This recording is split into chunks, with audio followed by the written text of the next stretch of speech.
अभी थोड़ा सा ना भाई, थोड़ा सा तबीयत खराब है अभी, एकदम थोड़ा सा। थोड़ा सा खा रहे हो अभी?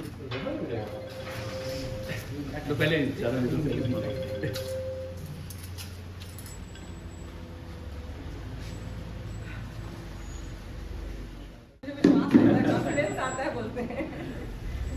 छत्तीसगढ़ में सीजीपीएससी 2022 का रिज़ल्ट जारी हो गया है और हमारे साथ जो गेस्ट हैं उनको आपको पहले दिखाता हूं और उसके बाद परिचय कराता हूं, क्योंकि रश्मि पोया है, कांकेर की रहने वाली है। वो कांकेर जिसको नक्सलगढ़ के रूप में जाना जाता है, और उसके बाद रश्मि ने छत्तीसगढ़ में डिप्टी कलेक्टर का पोस्ट हासिल कर लिया है। तो इसके पीछे कितनी मेहनत रही होगी, इन सब चीज़ को आपको समझाएंगे और आपको बताएंगे कि अब कितना खुशी का मौसम आ गया है। बरसात का तो है ही। सबसे पहले तो आपको बधाई। Thank you. आप सभी का धन्यवाद कि यहाँ पर आपने मुझे बुलाया है। नहीं, हम आपके लिए आए हैं क्योंकि आपने छत्तीसगढ़ को गर्व महसूस कराया है और बस्तर की धरती को गर्व महसूस कराया है। हाँ बिल्कुल, बस्तर से मुझे ऐसा लगता है कि अगर लड़की आगे बढ़ रही है, वैसे भी बस्तर में लड़कियों को काफ़ी ज़्यादा मोटिवेट किया जाता है। हाँ। और मुझे खुद को ये लगता है कि अगर मैं बस्तर से निकल के आई हूँ यहाँ तक, तो कहीं ना कहीं अब और लड़कियाँ बाहर निकलेंगी बस्तर से, बिल्कुल। तो एक एग्जाम्पल भी सेट होगा। रश्मि को कितनी खुशी है इसको समझना है तो रश्मि से नहीं पूछना है, उसकी मम्मी से पूछना है। बताइए कितना खुशी है। बहुत ज़्यादा, जिसको मैं बोल नहीं सकती। शब्द बयान नहीं कर सकती मैं। हाँ। कितना मेहनत करती थी। बहुत, मैंने ऑफिस से आना फिर पढ़ना, मतलब उसका टारगेट ही था कि डीसी बनना है। हाँ। इसलिए इसने बहुत मेहनत किया है। आपकी आंसू में वो मेहनत और वो खुशी सब दिख रहा है, मुझे यहाँ से महसूस मैं कर भी सकता हूँ। पापा कहाँ हैं? पापा से बातचीत। हाँ पापा, आपका क्या नाम है जी? बीएल पोया, ब्रिजलाल पोया। ब्रिजलाल। जी जी जी। अभी हम आपसे मिले, शुरुआत में ही बातचीत हुई तो आपने कहा कि बच्ची का जन्म हुआ था, उस समय तो खुशी थी ही, लेकिन आज डीसी बन गई तो वो खुशी दुगनी, तिगुनी, चार गुनी, पाँच गुनी, अनलिमिटेड। बहुत ज़्यादा। अब इसके तो सोच भी नहीं सकता था कि इतने बनेगी। वैसे तो ये क्या है कि हायर सेकेंडरी से है तो अपनी एक टारगेट लेके चल रही थी कि मुझे है तो कभी लाल बत्ती गाड़ी में चलना है, लाल बत्ती में। तब से है तो इनकी ख्वाब थी। हालांकि इंजीनियरिंग जॉब में है तो बीटेक का करवा दिए। उसके बाद है तो तीन है तो जॉब छोड़ दिए। छुड़वा दिए ना, फिर मैंने कि ज्वाइन ही नहीं किए। क्या अपने से टाटा कंपनी में हुआ था, पावर प्लांट में। और इसके अपना एनटीपीसी में हुआ था, उसको नहीं ये किया। अच्छा, फूड इंस्पेक्टर में था, उसको नहीं किया। अब इंजीनियरिंग ब्रांच में जाऊँ। अच्छा। तो जेई है तो ये कर रही थी अभी। हाँ हाँ, बेमन से कही थी। आपके कहने पर। हाँ हाँ, अब है तो ये चौथा जॉब है तो मत छोड़ो। हाँ। चौथा जॉब मत छोड़ो, हो सकता है कि जॉब ही हमको छोड़ दे। तीन तो छोड़ दिए, इसलिए तो उनको है तो दे दिए थे। तो इसलिए तो यही है तो अभी कर रही है। अब है तो इनकी मेहनत है।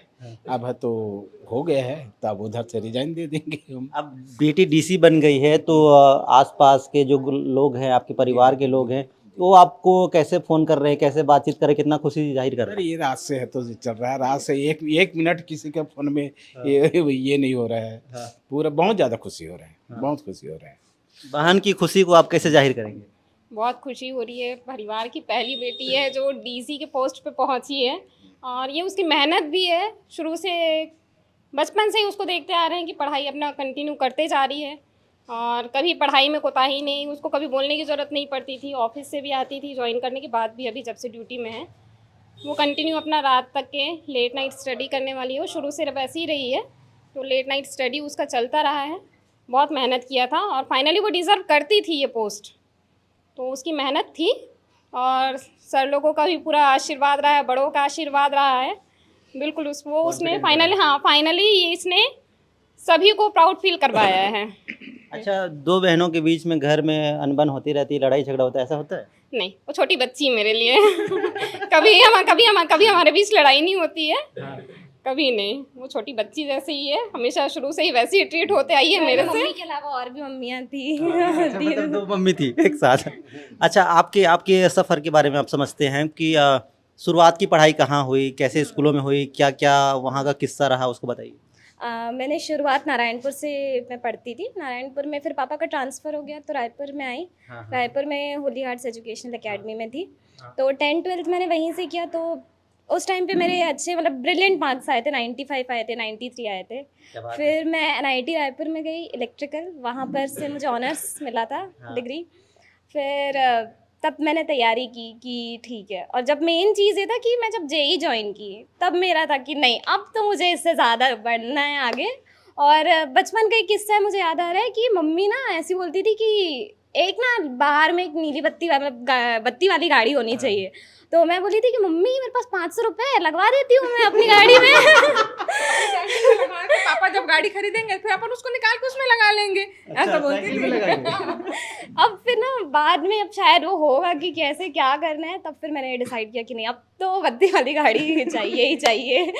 छोटे छोटे सपने ही हमको बड़े सपनों तक पहुंचने का रास्ता और कॉन्फिडेंस तैयार करता है। आपसे ये भी मुझे समझना है कि ये जो सफ़र रहा कितने घंटे पढ़ते थे, हर कोई पूछता होगा, तो यही बताइए कितना घंटे पढ़ते थे? ऐसा घंटे का काउंट नहीं है, मेन चीज़ आपकी कितनी क्वालिटी स्टडी होनी चाहिए। क्वालिटी स्टडी आप मन लगा के पढ़िए। मेरे पास जैसे अभी जब मैं जॉब में थी तब ऑलमोस्ट मेरे पास फिर भी मैं 7 से 8 घंटे निकाल लेती थी कैसे ना कैसे करके। अब नींद जॉब का कितने समय करते थे? वो दिन में रहता था, 9 बजे से लेकर आप 6 बजे तक भी कर लीजिए, तो उसके बाद टाइम उतना रहता है। 9 बजे से 6 बजे मतलब पूरा दिन खत्म। हाँ, उसके बाद कहाँ से पढ़ने का टाइम मिला? तो रात में करना रहता था हर रोज। मेरे को याद नहीं है कि मैं कब इतने मतलब 8 घंटे सोए होंगे आखिरी बार। इतने मतलब सोते थे कि नहीं? थोड़ा बहुत? थोड़ा बहुत मुझे कम से। कहना पड़ता था कि सो जा बेटा, रात सोने के लिए बनी है। हाँ। मुझे कहना पड़ता था। तो बोलते इसके दोस्त लोग बोलते थे कि तुम्हारी मम्मी कितनी अच्छी जो तुमको सोने बोलती है। हाँ, तो आप गलत हैं। क्यों गलत है? क्योंकि दिन रात एक करके पढ़ते हैं तभी हम DC या बड़े पोस्ट में जाते हैं। हाँ मुझे बट ना मेरे को ये लगता है कि मेरी मेहनत तो थी। हाँ। यहाँ पर आज जितने लोग हैं, मेरे पेरेंट्स, मेरे टीचर्स, उनके गाइडेंस और उनके सपोर्ट के बगैर नहीं होता। कहीं ना कहीं जितने मेरे नाना नानी दादा दादी उन लोग का भी आज वो है नहीं, उनका आशीर्वाद भी है, उसी की वजह से मैं यहाँ पर हूँ। मेहनत तो सब कर रहे हैं बट ये सब और भी है कि आपको सपोर्ट इतना मिल रहा है कि आपको दूसरे की सपोर्ट की ज़रूरत ही नहीं है। टीचर सपोर्ट कर रहे हैं, घर वाले सपोर्ट कर रहे हैं, कहीं और जाने की ज़रूरत ही नहीं है। 25 साल की उम्र तक लोगों को PSC समझ ही नहीं आता है कि ये PSC होता है क्या है, कैसे पढ़ेंगे, उसका क्या सिलेबस है, समझ में नहीं आता। आपने 22 साल की उम्र में PSC क्रैक कर दिया। Age is just a number. उम्र से कहीं ज़्यादा बड़ी हो आप। सही कह रहे हो। अब मैं तो नहीं कह सकती उम्र से बड़ी, तो अब मेरे लिए तो अभी भी लड्डू ही है, छोटी सी।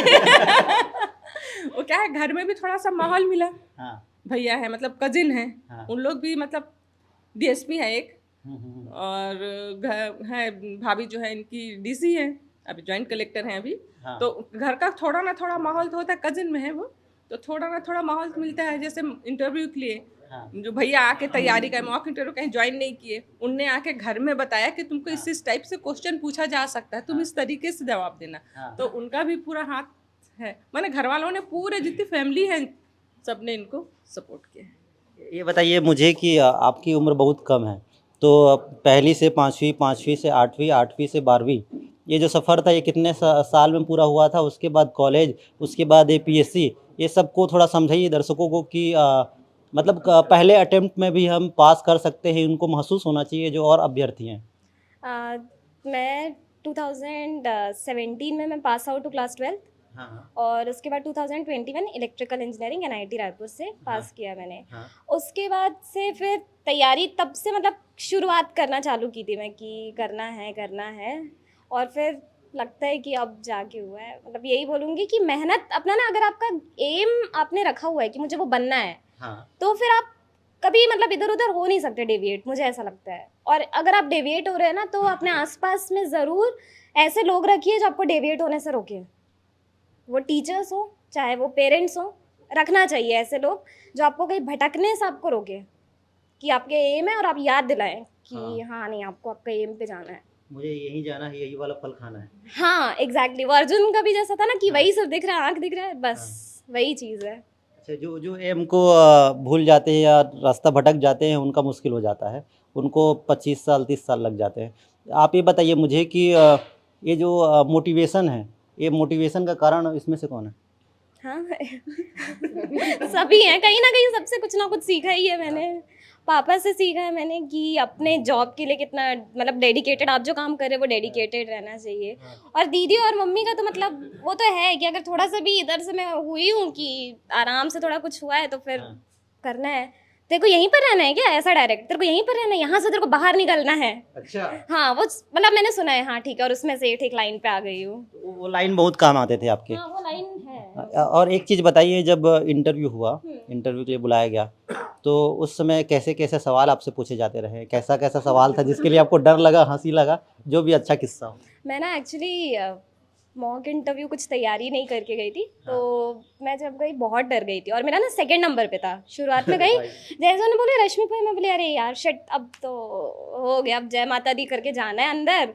गई तो वो मेरे पास सोनानी सर का बैच था, उनका पैनल था, तो फिर वहाँ गई, वो बोले, तो शायद उन लोग भी थोड़ा सा वो हो गए होंगे देख के कि अरे इतनी छोटी सी बच्ची आ गई है कहाँ से क्योंकि मुझे पूरे टाइम वो काफ़ी हंसी खुशी वाला माहौल था। उन्होंने उतना ज़्यादा नहीं किया, ठीक है, कुछ क्वेश्चन जो मुझे डिफ़िकल्ट लग रहे थे तो मैं उसको बोली सॉरी सर, तो वो ठीक है कोई बात नहीं। और मतलब बाकी क्वेश्चंस छत्तीसगढ़ी कल्चर के ऊपर बेसिस था कि छत्तीसगढ़ के आभूषण क्या है, आपको खाना बनाने में क्या क्या आता है, छत्तीसगढ़ी व्यंजनों के नाम बताइए, कैसे चीला फरा। हाँ यही मैंने नाम लिया था, यही सब नाम लिया था मैंने कि चीला फरा बनाने आता है सर अच्छे से फिर आभूषण वगैरह, तो वो नॉर्मल था। वहाँ पर जब मैं वहाँ से निकली तो मुझे लग रहा था कि मैं फालतू में इतना डर रही थी। वहाँ पर उन्होंने काफ़ी इजीली रखा था, जो एटमॉस्फेयर था बहुत बढ़िया था। हाँ, मतलब मुझे ठीक लगा। अब सबसे ज़रूरी सवाल, आप जिस इलाके से आते हैं उसको नक्सलगढ़ कहा जाता है, तो उस क्षेत्र के लिए क्या करना है आपको? सबसे इम्पोर्टेंट मुझे लगता है कि एक एजुकेशन है, एजुकेशन, क्योंकि मैं भी कहीं ना कहीं मुझे लगता है कि मैं जिस पोजीशन पे पहुंची हूँ वह एजुकेशन की वजह से ही पहुंची हूँ। एजुकेशन ही है जो हर एक चीज़ से आपको निकाल सकता है, उस एरिया से भी बाहर जाके आपको चमकना है अगर, तो वह एजुकेशन है। तो मैं एजुकेशन पे काम करना चाहूँगी, और दूसरा है हेल्थ, और स्पेशली विमेन हेल्थ को लेकर। तो मैं इन दोनों क्षेत्रों में तो बहुत, मतलब मेरा मानना है कि ये दोनों क्षेत्र पे बहुत काम करना चाहूँगी मैं। बस्तर में क्या क्या आपने देखा है जिससे आपको रोना आ गया हो? एक है वहाँ पर नक्सलवाद की प्रॉब्लम। मैं क्योंकि नारायणपुर से मेरा बर्थ हुआ है नारायणपुर में, तो वहाँ पर नक्सलवाद का प्रॉब्लम है। दूसरा ये है कि अभी वहाँ पर जो यंगस्टर आ रहे हैं वो कुछ उसमें से नशा वगैरह भी चल रहा है, इन सब पर काम करना उसमें हाँ उसको तो काम करना है, क्योंकि यूथ पावर कहीं ना कहीं अब वो डिग्रेड हो रही है। तो अगर मुझे लग रहा है कि उनको एजुकेशन ही एक, मुझे लगता है मेथड है कि मैं उनको मेन स्ट्रीम तक जोड़ने में ला सकती हूँ उनको। देखिए, सफलता के पीछे सिर्फ माता पिता का हाथ नहीं होता है, उसके पीछे गुरु का भी हाथ होता है, और रश्मि के गुरु भी हमारे साथ हैं, उनसे बातचीत करेंगे। आप भी हमारे गुरु हैं सर, और रश्मि की सफलता को कैसे देखते हैं? देखिए, एक शिक्षक के लिए सबसे बड़ा जो खुशी का पल होता है ना, वो रिजल्ट होता है बच्चों का। रश्मि माइलस्टोन है कि हर एग्ज़ाम को पहले अटेम्प्ट में निकालने की जिसकी जीत है ना, ये हज़ारों लाखों बच्चों को इंस्पायर करे। दूसरी बात, जब ये इंटरव्यू के दौरान पर हो या मेंस के दौरान पर हो, तो मन में हमेशा डर रहता है सर कैसे करें, बट पता नहीं, एक शिक्षक को लगातार 12 साल हो गए पढ़ाते, शायद बच्चों में ऐसा लगता है कि कुछ बच्चे ऐसे होते हैं जो हमारे लिए बिल्कुल बाइफरकेट हो जाते हैं। और शायद रश्मि वही था, तो मुझे ये तो यकीन था कि टॉप 20 है, बट उम्मीद ज़्यादा थी कि टॉप 10 के लिए थी मुझे। डीसी तो बनना तय था तो ओवरऑल कंसिस्टेंसी, इसका डेडिकेशन और हार्डवर्क, जॉब के साथ पढ़ाई को मैनेज कर पाना, ये बहुत बड़ा एक अपने आप में सीख है बाकी बच्चों के लिए, जो एक एक्सक्यूज़ देते हैं कि जॉब के साथ तैयारी कैसे करें, और पहले अटेम्प्ट में टॉप 15 में आना अपने आप में गर्व का विषय है, एक शिक्षक के लिए भी और रश्मि के लिए भी। अच्छा सर, ये एक ज़रूरी सवाल जो आप उसकी गंभीरता को समझ सकते हैं कि टीचर और स्टूडेंट एक दोनों के सहयोग के बिना तो कोई भी टॉप नहीं कर सकता, ना ही पास हो सकता है। लेकिन कई बार ऐसा होता है कि दोनों के बीच जो गैप होता है बहुत ज़्यादा होता है, इससे स्टूडेंट टीचर को ठीक से पूछ नहीं पाते हैं। इसमें कभी कभी लगता है कि टीचर की खामियां हैं। तो ये सर, ये सब चीज़ कैसे दूर होगा? देखिए, माता पिता हो या शिक्षक हो, बच्चों को उसमें अगर कुछ पूछने में हिचक हो रही है, डर आ रहा है, या वो हेजिटेट कर रहे चीज़ों को लेकर, तो ये मान के चलिए वो दोनों के बीच की बॉन्डिंग हमेशा खराब है। तो उसके लिए क्या होता है कि आप मोटिवेशन की जरूरत नहीं बच्चों को उसके टेस्ट सीरीज में परफॉर्म करवाइए। नहीं आ रहा है, उनको पकड़ के 2 घंटे बैठा के उसको तैयारी करवाइए। बच्चों को उसमें कॉन्फिडेंस आता है। हम सिर्फ ये कह दे बच्चों के तुम ये कर लो, ये संभव नहीं। दूसरी बात ये रही कि बच्चों की बात है, देखो सभी बच्चे के लिए हम सब समान हैं, चाहे शिक्षक छात्र, परंतु उनमें कुछ बच्चे क्या है अमल करते हैं, कुछ बच्चों को हम अमल करवाते हैं। मुझे लगता है कि रश्मि अमल करने वाली बच्ची थी।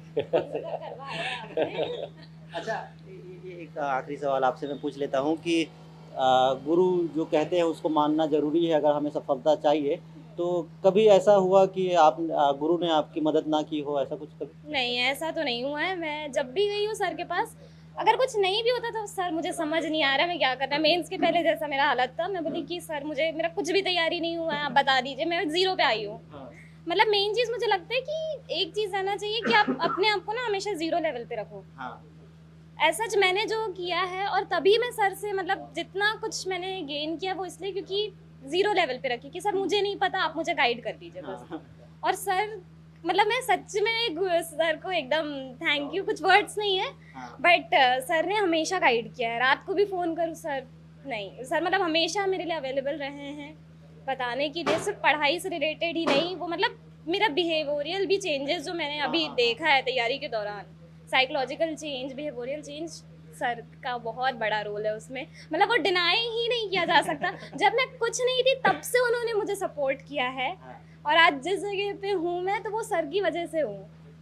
सर बच्चे कई बार डर जाते हैं, तो उस डर के समय में एक सपोर्ट मिलना चाहिए, वो सपोर्ट किस तरह से दिया जाता है? देखिए, बच्चों को दिल खोल कर बात करनी चाहिए। आप ये मत लगाइए हायरार्कियल मॉडल मत लगाइए बच्चों के बीच में, या वर्चुअल बेसिस पे बच्चों को बैठाइए। उनकी व्यथा जो है, कई अलग अलग परेशानियां होती है इस उम्र में। कोई जॉब को लेकर होते हैं, तो कुछ और चीज़ों को लेकर होते हैं। जैसे मुझे याद है अभी इंटरव्यू के पहले भी कुछ समस्याएं चल रही थी, है ना, तो ये बड़ा वरीड थी। तो उसको आप बड़ा सिंपल तरीके से समझाइए, इससे आप अपने लक्ष्य की ओर भटके ना। और अगर आप उस बच्चे को डायलेमा की स्थिति में छोड़ देते हैं, या आप उसको अलग गलत रास्ते में ले जाते हैं, तो उससे अल्टीमेटली क्या होता है, एक शिक्षक का मान भी कम होगा, और दूसरा है जो बच्चे का जो अल्टीमेट ऑब्जेक्ट है वो समाप्त होता है। क्योंकि देखिए रवि जी, मैं हमेशा कहता हूँ मेरा घर, मेरा परिवार इन बच्चों से चलता है, वास्तविकता यही है, और मेरे लिए सर्वोपरि यही है। चाहे रात को 2 बजे कॉल आए बच्चों का, 4 बजे कॉल आए, अभी आज ही एग्जाम्पल 2 दिन के बाद बिस्तर से सीधे उठ के आ रहा हूँ, और अभी खुशी इतनी है कि वो बुखार और बाकी चीज़ें सब गायब हो गई है कल के रिजल्ट के बाद से। तो डर से मत डरिए, डर को जुनून बनाइए और सफल होते जाइए। रायपुर से एबीपी न्यूज़ के लिए रोहित मिरे।